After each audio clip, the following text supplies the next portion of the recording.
Good morning, everybody. Happy Friday. I'm Kelsey Marier, your host and producer of Morning Pulse, where I bring you top local headlines for Southeast Minnesota and Northeast Iowa every weekday morning here at 8:30. Coming to you live from our KTTC digital desk. Happy to have you here today. I'm going to be sharing 3 of our local headlines for your Friday, January 16th. I almost said December. It's not December. And then I'll be sharing just a little bit of a snippet for a preview of the weather for today and into the weekend so that you know what to expect. And then I will let you go. We like to keep this broadcast just under 10 minutes for you so that you can get your news in a quick and fast way on a digital platform, your phone, your tablet, or your computer. So yeah, we're going to get started with our top story, which is obviously one that we've been following all week long, but there is a new development in the story that we do want to talk to you about. So we have learned this morning some new details about the 3 people that were allegedly involved in that assault of a federal agent that took place in Minneapolis. Of course, that's what led to the second ICE-involved shooting there. So the Department of Homeland Security now releasing the names and more about these people's backgrounds, saying that all 3 of them are from Venezuela and they were all living in the U.S. illegally. So the person who was shot by the federal agent you see on your screen here, he is identified as Julio Cesar Sosa Celis. The DHS says he was previously convicted for driving without a license and then was arrested for 2 counts of giving a false name to a police officer. As you know, he was the target in a targeted traffic stop that took place Wednesday evening by federal agents in a Minneapolis neighborhood. Homeland Security claims that he entered the U.S. Without papers. This was in August of 2022. Now, like we mentioned, there were 3 people that were kind of involved in this situation. The other 2 people are both men.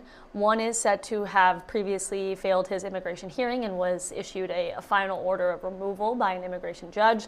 The other man, according to the DHS, entered the U.S. in May of 2023 without papers. So again, like I mentioned at the beginning, all 3 of these the men, the DHS says, are from Venezuela and they were all in the U.S. illegally.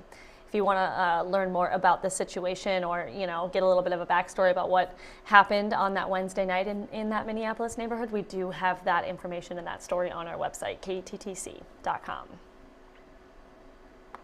All right, our second story, we are heading into the state of Iowa, going to the legislature here because Governor Kim Reynolds has introduced a brand new bill that she says would incentivize counties in the state to increase veteran benefits. So right now, each of the state's 99 counties receive about $10,000 a year in state funding to support local veteran service officers. This proposal by the governor would instead tie state funds to outcomes and performance measures. Iowa, if you didn't know, is actually home to nearly 178,000 veterans. But the governor's office is saying that only about a third of them receive the benefits that they've earned, which is why she's put out this new bill. So the office says Iowa ranks 44th in the nation for Veterans Affairs compensation per capita. So just a tidbit of information there. But this is something new coming out of the Iowa legislature as they just started their legislative session last week. And finally, of course, here's something we've been talking about all week long, and for the past couple of weeks, it feels like. We only have one more sleep until the start of the annual Eagles Cancer Telethon. It's the 72nd year of this. It's something that we partner with the Eagles.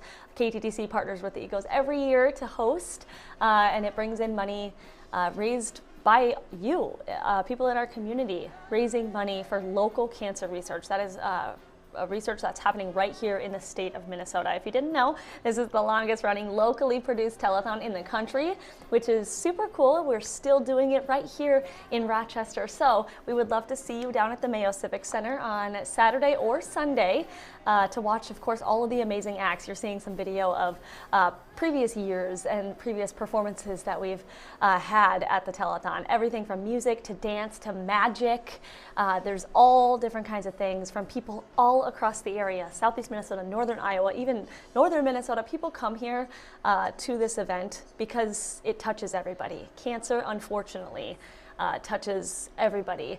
And this is a way that we can come together and remember our loved ones that maybe aren't with us anymore, or honor the survivors and just hopefully come together and find a cure but we can't do that without you and, of course, all those amazing volunteers. So come down to the Mayo Civic Center to see us and see this whole production take place. It's 20 hours straight. You can also watch it from the comfort of your own home if maybe you're not close enough to the Mayo Civic Center to want to be able to drive there. But it's going to be live on all of our KTTC platforms as well. Jess and I will be hosting part of the telethon on Sunday morning from 7 until 10, and we'd love to see you there, of course. But again, this starts tomorrow, Saturday at 8 p.m., going through Sunday at 4 p.m. Let's raise as much money as we can. Of course, again, a very good cause that touches us all, and together we can make a difference.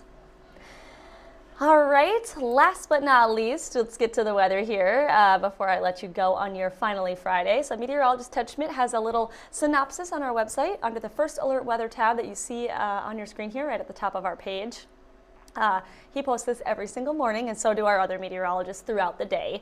Meteorologist Ted Schmidt is saying that we're going to have snow showers and blowing snow expected today and tonight, which of course is going to impact the commute. It's going to impact the temperatures. It's going to just really impact how it feels outside. So we're dealing with strong winds, occasional snow showers, going to really impact much of the region for today and tonight.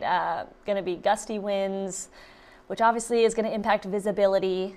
Could be dropping to less than a mile at certain times in certain areas, so keep that in mind. Obviously that blowing snow, that really can create a mess out there. It's hard to see, and plus it makes the road slick, so keep that in mind. Temperatures are expected to drop into the teens by sunset, so it is going to be cold. It's not in the teens right now. We're dealing with temperatures right around 29, 30 degrees right now, so not right now is almost like the warmest part of the day, which seems kind of funny. It's only 8:30 in the morning. It's just going to get colder from here. So just keep that in mind. Make sure to bundle up today. If you haven't headed out the door yet, bundle up and be ready. And then give yourself a little bit of extra time out on the roads because, yeah, you don't want to get stuck or deal with any of the slick conditions by going too fast. So just keep that in mind. That's all that I have on this Friday. Again, it's been quite the week here at work, and definitely looking forward to the weekend. I hope you have a wonderful Friday. It's the best day of the work week, in my opinion, and we have Saturday and Sunday to look forward to here. So that is all from me here at KTTC. I hope you have a great day.